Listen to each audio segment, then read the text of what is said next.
Nous irons dans la capitale régionale du Sud dans un instant. Le 16 janvier, c'est dans 4 jours, le CHAN entre en scène au stade Omnisport de Yaoundé. Tout d'abord, dans ce journal, dernier réglage pour différents acteurs et le point sur le marché de la billetterie à Yaoundé et à Douala. Le 25 avril 2021, Los Angeles aux États-Unis entre en ébullition avec l'ouverture de la cérémonie des Oscars du cinéma. Sur la short list de la compétition, The Fisherman's Diary, un film camerounais riche de toutes ses récompenses déjà engrangées. C'est à découvrir en page culture de ce journal. Voilà pour les titres. Développement après ce message.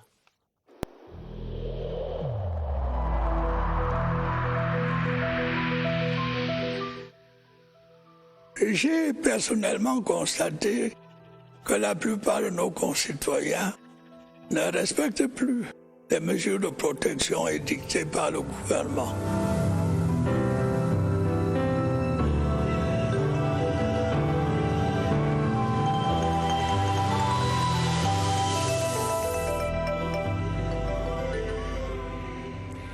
L'année budgétaire 2021 est donc sur les rails. Le coup d'envoi de l'exécution de cette enveloppe de 4 865,2 milliards était donné ce mardi à Ebolova, dans le sud. À la manœuvre, le ministre des Finances, Louis-Paul Motazé, qui a rappelé les grands axes prioritaires de cet exercice aux ordonnateurs et autres acteurs présents. À Ebolova, Charles Abosolo Oba. La salle des fêtes du Collège régional d'agriculture d'Ebolova a fait son plein, avec divers acteurs de la chaîne de dépenses publiques, élus locaux, opérateurs économiques, responsables des services déconcentrés de l'État, tous venus s'approprier des axes majeurs du budget 2021. Il y a une espèce d'incertitude. Et cette incertitude nécessite que tout le monde se mette à la tâche. D'abord par une gestion optimale des recettes. Des défis et enjeux de l'exercice qui démarre aux innovations fiscales et douanières, en passant par les orientations du BIP 2021, les experts ont donné des clés de compréhension. Avec l'affectation immédiate d'une enveloppe de 232 milliards de francs CFA aux collectivités territoriales, les nouveaux exécutifs régionaux regardent l'avenir avec optimisme. La prise en compte des régions dans ce budget est de nature à nous rassurer par rapport à la réalisation des programmes que nous allons mettre en place. Malgré les incertitudes liées au contexte sanitaire et sécuritaire, la mobilisation des acteurs est totale pour un rebond de la croissance et une amélioration des conditions de vie des populations. Nous regardons dans un instant le contexte du lancement de ce budget 2021, mais nous allons tout d'abord à Bamenda où l'exercice 2021 est également lancé. La région du Nord-Ouest qui découvre l'enveloppe allouée au projet de développement prioritaire, 48 milliards, essentiellement destinés à l'achèvement des chantiers, dont celui de la route Babadjou-Bamenda. Laurent Chissoukbe. La région du Nord-Ouest présente un tableau infrastructurel lessivé en grande partie par la crise sociopolitique. La loi des finances 2021 face à ces réalités lui accorde 10% du budget de l'État, soit une augmentation de plus de 7% par rapport à 2020. Les priorités sont déjà connues. Pour le Nord-Ouest, nous avons un package total de 48 milliards. Il y a des projets phares. La route Babadjou-Bamenda et les presque 15 km de routes dans Bamenda. Nous avons aussi renforcement des capacités dans les sociétés comme Duridep. Depuis 2016, les projets validés dans la région rencontrent plusieurs pesanteurs. Le premier problème, c'est le problème de l'insécurité. Deuxièmement, des institutions financières qui donnent l'attestation du prix financier aux hommes d'affaires. Évidemment, il y a déjà un divorce entre l'homme d'affaires et les banques. Au cours de l'année écoulée, sur 528 projets validés dans la région, seulement 125 ont été exécutés. À en croire les acteurs, il serait important pour l'État de trouver des solutions pour qu'en 2021, le cahier de charges des projets soit bien rempli. Et on peut dire que l'horizon est en clair-obscur. Le budget 2021 est lancé dans un contexte d'incertitude. On l'a entendu tout à l'heure de la bouche du ministre des Finances. Incertitude liée autant à la pandémie du coronavirus qu'à l'impact négatif de la crise sécuritaire dans les régions du nord-ouest, du sud-ouest et de l'extrême nord. Des inconnus qui obligent le gouvernement et les agences économiques à une certaine prudence malgré l'optimisme affiché. L'analyse de Lucrèce Mebenga. Le budget 2021 intervient dans un contexte de crise sécuritaire dans le nord-ouest et le sud-ouest et sa facture humaine et financière, mais surtout crise sanitaire liée au Covid-19. La note, c'est un taux de croissance de moins 2,8% pour la première fois depuis 30 ans au Cameroun. Ces contraintes et leur cortège de dépenses demeurent d'actualité en 2021. Si le gouvernement va s'engager à mobiliser les recettes, l'exécution des dépenses publiques devrait se faire avec une extrême rigueur. À titre d'illustration, dès ce mois de janvier, le Cameroun doit faire face à un paiement d'une échéance de la dette extérieure estimée à 85 milliards de francs CFA. Il y a le CHAN, il y a les salaires, 105 milliards de francs CFA. Or, nous sommes en janvier, mois de disette au niveau des recettes fiscales. Plus encore, les incertitudes obligent le gouvernement à faire preuve de prudence et de vigilance dans la formulation de ses choix stratégiques et budgétaires pour cette année. Autre exigence, la réduction du déficit budgétaire. Mieux, sur le chemin de l'import-substitution, les exigences de gouvernance, de respect des mesures fiscales et douanières d'accompagnement de cette politique sont sans délai dans un contexte de mise en œuvre de la stratégie nationale de développement 2020-2030. Son pilier majeur qu'est la transformation structurelle de notre économie ne saurait s'accommoder de quelques atermoiements. En somme, la résilience dont notre économie fait montre ne devrait pas faire oublier que nous traversons des crises multiformes. Ceci appelle une grande rigueur qui oblige le ministère des Finances à une régulation forte des engagements. Le ministre des Finances est donc dans la région du Sud. Louis-Paul Motazé va poursuivre sa visite de travail là-bas demain, mercredi et jeudi. Il va notamment visiter les services déconcentrés du ministère des Finances avant de procéder à l'inauguration du nouvel hôtel des finances d'Ambam. C'est dans la vallée d'une thème. Les crises multiformes évoquées tantôt auxquelles fait face le gouvernement ont fortement marqué le tissu économique en cette année 2020 et même depuis 2019. Le rapport de la Commission technique de réhabilitation des entreprises publiques et parapubliques annonce une baisse de plus de 15% du chiffre d'affaires dans ce secteur. Effet du Covid-19 qui continue de plomber les entreprises. Oswald Modon. Il a fallu 266 pages pour revisiter la vie des entreprises publiques et des établissements publics en 2019. La préface du ministre des Finances plante le décor. Louis-Paul Motazé rappelle le contexte difficile de 2019, avec des phénomènes endogènes et exogènes peu favorables pour l'économie. Et l'année 2019 n'a pas manqué de challenges. Les activités du secteur agriculture, sylviculture et élevage ont connu un recul, avec une croissance de 3% seulement. La CDC, par exemple, a enregistré une importante dégradation de ses capitaux propres, de l'ordre de 58,8%. Dans le secteur transport aérien et maritime, avec une baisse des mouvements des avions de 20%, la Camerco a piqué du nez. L'arrêt de l'exploitation de la Sonara suite à l'incendie du 29 mai a marqué le secteur hydrocarbures, eau et électricité. Dans les industries et le commerce, la SICAM a vu sa situation s'y dégrader davantage. L'une des rares embellies vient du secteur génie civil, BTP et habitat, qui enregistre une croissance de 7,4%. La CRTV a réussi à dégager un chiffre d'affaires de près de 2 milliards de francs CFA, 13,27% de plus que l'année précédente. Nonobstant quelques avancées, le secteur santé, emploi, sécurité sociale et recherche scientifique a aussi subi les affres de 2019. Au finish, le rapport de 2019 relève la persistance de certains écueils relevés déjà en 2018, même si 17 entreprises ont fait l'objet de mise en conformité. L'endettement global reste important pour un chiffre d'affaires global de 1 295,5 milliards de francs CFA, soit une baisse de 15,7%.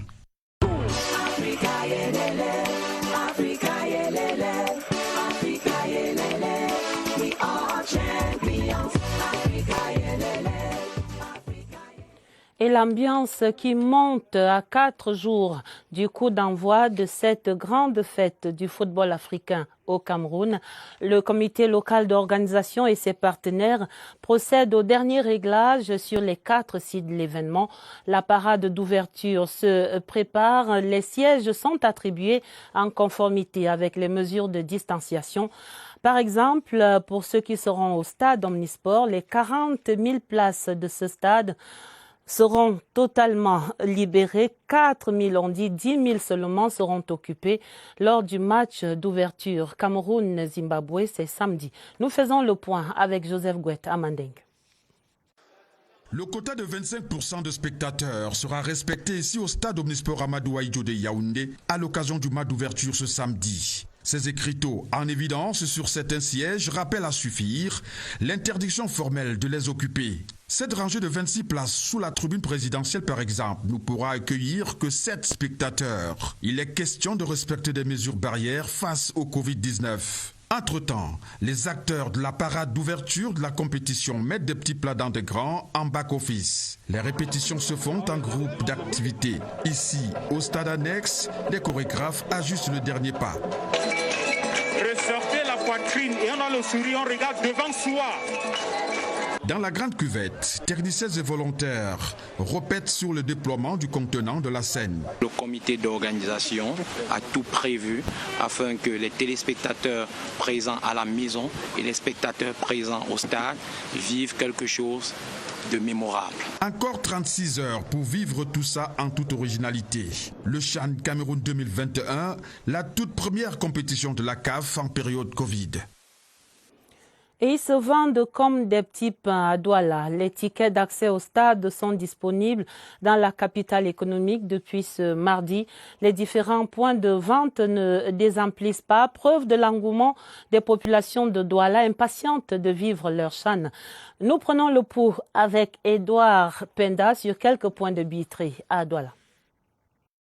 La course au billet d'accès au stade est effective dans la ville de Douala depuis 2 jours. J'ai acheté 3 billets de 1500 et un billet de 3000. C'est pour le stade de Japoma, pour les mois de 17h et 20h. Sur les stades de Bepanda et Japoma, les prix varient entre 1000 et 50 000 francs CFA. Oh, seulement la journée d'aujourd'hui, je suis déjà à plus d'une centaine. Donc, je crois d'ici demain, ce sera l'explosion.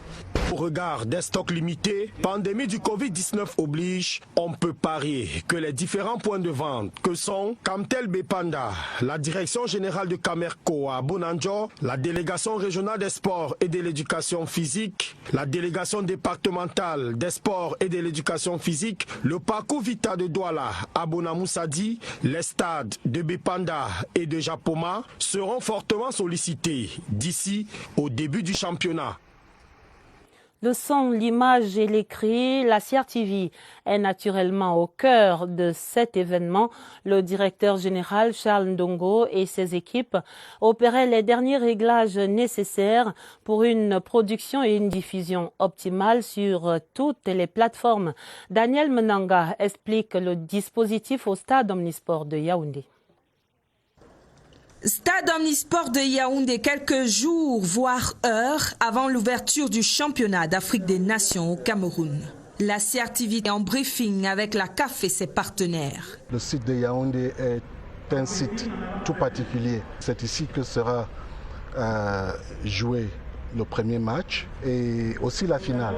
Il était de bon ton que M. le directeur général passe pour s'assurer que toutes les options prises par la CRTV seront respectées. Le directeur général et son staff découvrent la touche finale du spectacle en ouverture de rideau samedi prochain. On fait des répétitions chronométrées par rapport à la sortie et au déplacement de tous les mouvements. On a hâte d'y être. Nous n'en saurons pas grand-chose. La surprise doit être totale le 16 janvier. Ici, les journalistes accrédités pour le CHAN ont droit à une séance d'acclimatation dans la salle de presse. Là, régie sonorisation. L'écho qui y parvient est entraînant. Un air de CHAN dans nos oreilles. Nous repartons à Douala où le gouvernement veille également à assurer la mobilité urbaine pendant ce Chan 2020. Le ministre des Travaux publics est allé s'assurer de l'achèvement des travaux sur la desserte vers le stade de Japoma. Voici l'équation pour un Chan sans embouteillage à Douala. Retrouvons Rodrigue Bertrand-Tieno dans la suite du ministre. Entre Yaoundé et le pont de la Doupé, le ministre des Travaux publics a marqué 4 arrêts pour apprécier les travaux d'exécution des glissières en béton armé et de retouche de la couche de roulement sur plusieurs sections. Confort assuré pour les usagers et les autres qui viendront de Yaoundé pour le stade de Japoma. Quant à ceux venant de Douala, 3 voies sur les 6 du boulevard urbain en construction ont été aménagées en urgence. On a fait en urgence des travaux d'élargissement des carrefours qui permettent d'organiser la circulation et d'éviter les congestions qu'on avait dans le passé. On a aussi mis un premier renforcement qui permet de remettre la route à un standing digne pour accueillir tous nos invités pour le Chan. Bien que satisfait, le maître d'ouvrage a prescrit un complément de signalisation avec accent sur les panneaux d'information. Ce qui était prescrit à l'entreprise pour fluidifier le trafic sur l'itinéraire a été largement réalisé.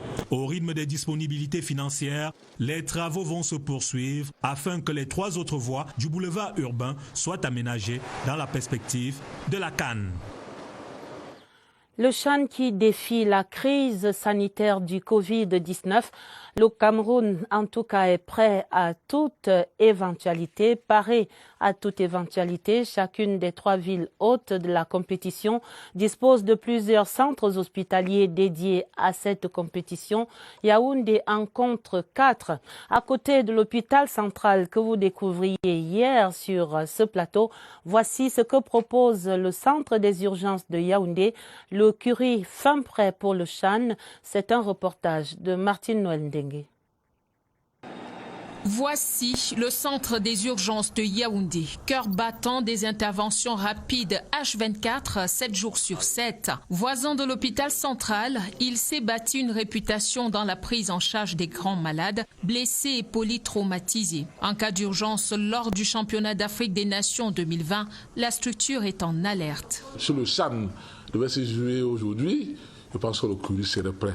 Nous avons réceptionné une table télécommandée, le matériel de réanimation, 5 respirateurs de réanimation et de soins intensifs, un scanner qui est fonctionnel et un échographe multifonctionnel aussi avec 4 sondes. Le Curie est l'un des 4 hôpitaux du site de Yaoundé pour la couverture santé de cette compétition en période de Covid-19. Nous allons avoir des tests que nous allons faire sur place pour tout le monde qui arrive. Nous organisons au niveau du personnel des mesures de protection en termes de port de masque, en termes de distanciation physique, en termes d'équipement de protection pour que le personnel de santé soit couvert. Ces 6 ambulances médicalisées, toutes équipées de matériel de pointe, sont parées. Ces ambulances de type, une ambulance de type C. Type C, ça veut dire que c'est un petit hôpital de réanimation. Situé à une dizaine de minutes du stade Omnisport, le centre des urgences de Yaoundé peut jouer son Chan en cas d'urgence.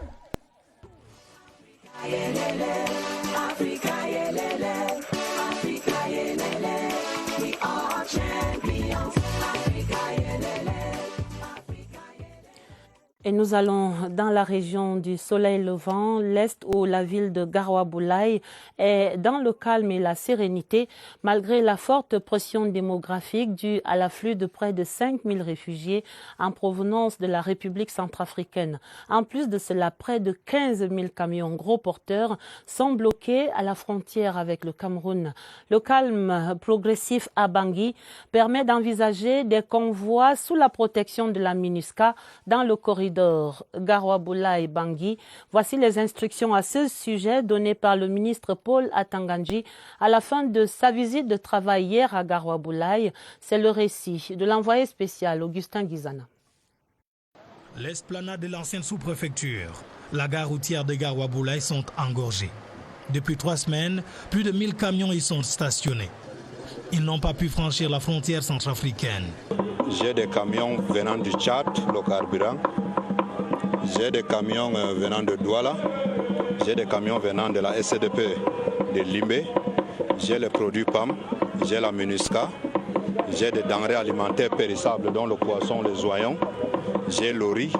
Les occupants de ces engins craignent pour leur vie durant le trajet long de 600 km entre Garoua-Boulaye et Bangui sous la menace des troubles sociopolitiques en République centrafricaine. Seulement, l'immobilisation prolongée de ces engins expose les transporteurs à d'énormes manques à gagner. Après avoir fait le tour des sites où sont garés ces camions, le ministre de l'administration territoriale a tenu une réunion avec les transporteurs. Les transporteurs nous ont donné quelques idées. Ces idées-là feront l'objet de notre rapport adressé au chef de l'État. Pour l'instant, c'est le statu quo à Garoua-Boulaye, parce qu'en République centrafricaine, des sources sécuritaires indiquent un regain de violence.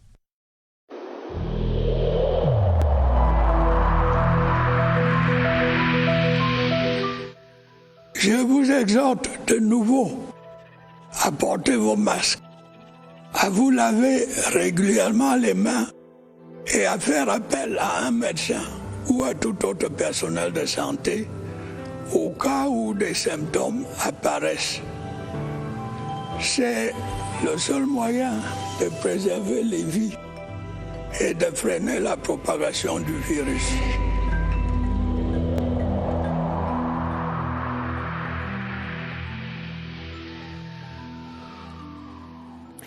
On vient de l'entendre un peu plus tôt dans le journal. Le corps médical camerounais est prêt pour jouer ses matchs contre le Covid-19 pendant le CHAN.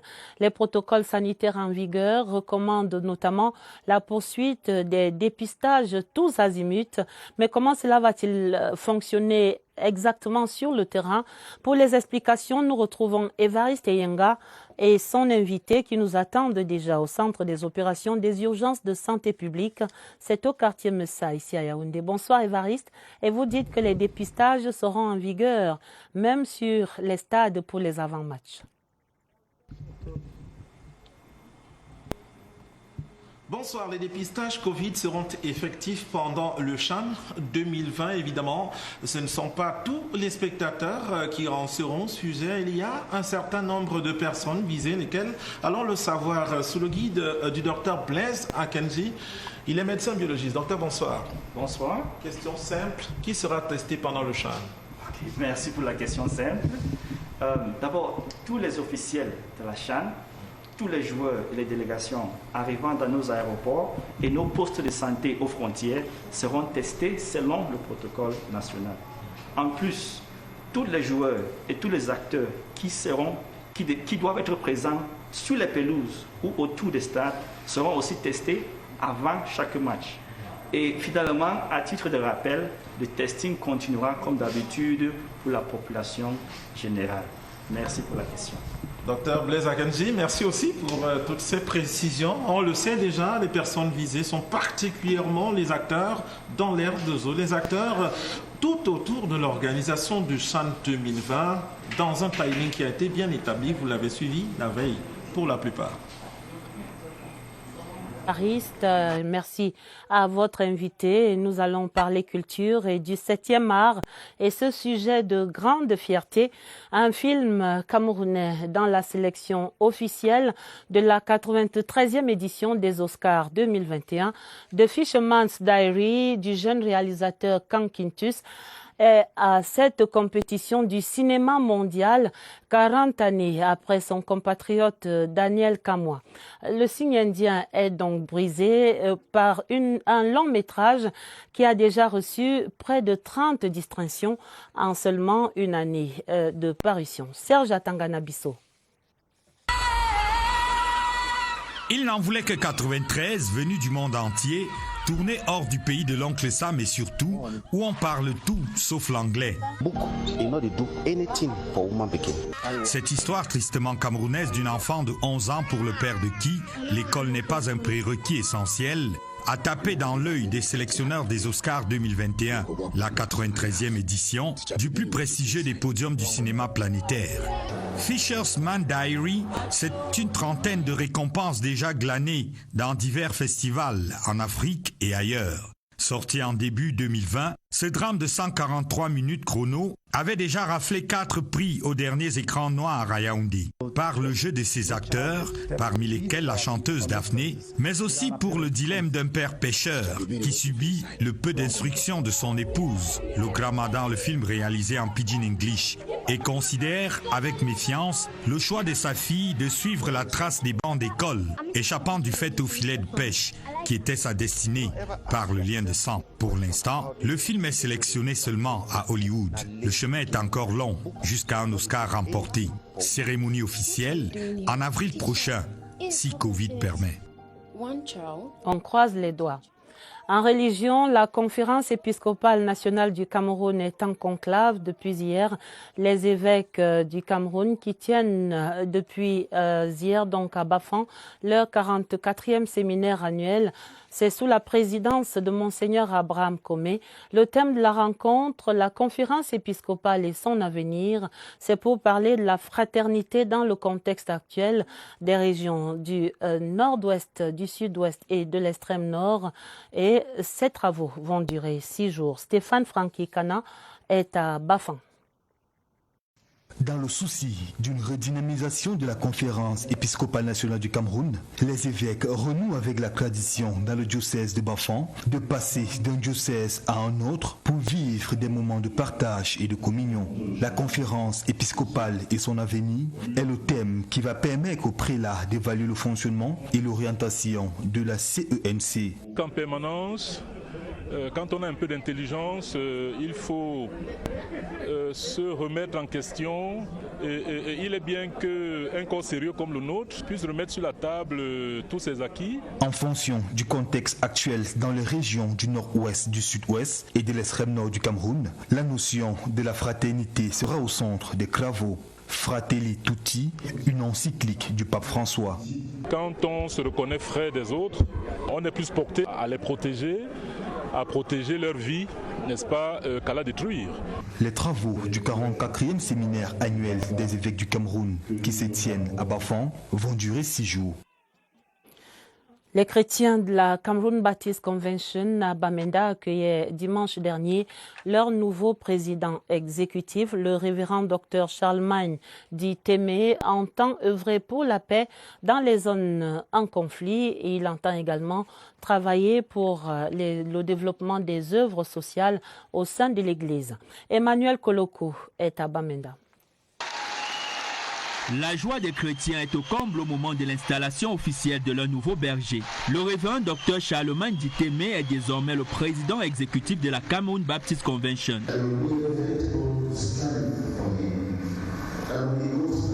Le corps pastoral et les fidèles chrétiens attendent énormément de ce leader. Avoir la charge de la CBC à l'échelon national est une responsabilité importante pour ce pasteur qui promet d'œuvrer en priorité pour la paix. La paix peut mieux naviguer sur la table de dialogue. Le Cameroun est une famille et mon désir, c'est de continuer à prêcher la paix et non à la violence. Dieu va exaucer notre prière. Le révérend Dr Charlemagne dit Témé a été entre autres responsable à Yaoundé, recteur du séminaire, des anciennes charges qui parlent pour cet homme de Dieu et démontrent qu'il a un idéal à élever à la tête de la CBC. La fin de cette édition du 20h30. Pour l'essentiel, on retient que ce 12 janvier était jour de lancement de l'exercice budgétaire 2021. Le ministre des Finances, Louis-Paul Motazé, est allé présider cette cérémonie à Ebolova, la capitale régionale du Sud. Et puis ce 16 janvier, c'est dans 4 jours, le CHAN va entrer en scène au Cameroun, dans les 3 villes et le stade omnisport de Yaoundé est fin prêt, comme d'ailleurs tous les autres sites de l'événement. Nous avons vu les réglages de la chorégraphie et l'état de la billetterie à Yaoundé et à Douala où les billets se vendent déjà comme des petits pains. Le 25 avril 2021, si le Covid le permet, a-t-on entendu dans le journal, Los Angeles aux États-Unis va entrer en ébullition comme chaque année pour la cérémonie des Oscars du cinéma, et on compte sur la shortlist de la compétition cette année de Fisherman's Diary. Le film camerounais, déjà riche de toutes ses récompenses, va donc éblouir certainement également le public américain. La fin du 20h30, le journal était préparé avec la collaboration de Karine Olivier-Habit et de Augusta Ngononga. Vous aurez un autre journal à minuit. Il sera présenté par Sadou Mamoudou et Elvis Teke. Retrouvez immédiatement sur cette antenne un magazine pour revivre le SAGO, le Salon de l'Action gouvernementale. Très belle soirée sur la CRTV et à demain 20h30.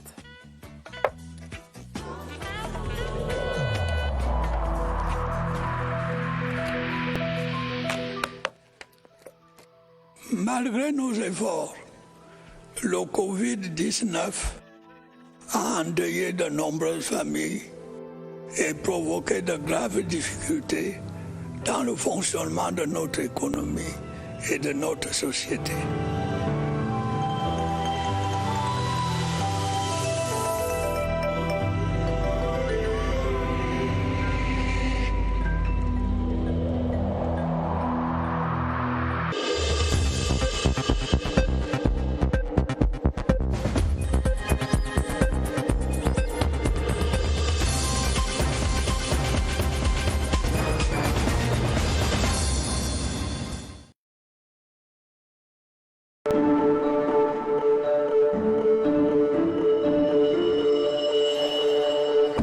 Malgré les difficultés, notre détermination